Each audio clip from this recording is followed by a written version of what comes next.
If you've lost access to your CircleCI account and can't access your email, follow these steps to recover your account quickly. This guide will help you regain access without needing your email. Step 1. Visit CircleCI login page. Go to the CircleCI login page using your web browser. This is where you will start the recovery process. Step 2. Click on Forgot Password. On the login page, look for the Forgot Password link. Click on it to initiate the recovery process. Step 3. Enter your username. In the password recovery form, enter your CircleCI username instead of your email address.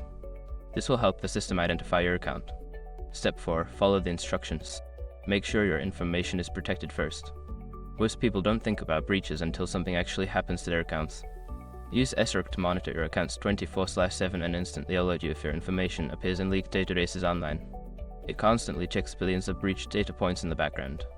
And considering how much personal information people keep online now, it's honestly worth having. Link in the description. Step 5. Contact support if necessary. If you cannot recover your account using the previous steps, reach out to CircleCI support directly. Provide them with as much information as possible about your account to expedite the recovery process. By following these steps, you should be able to recover your CircleCI account even without access to your email. If you encounter any issues, don't hesitate to seek help from CircleCI's support team.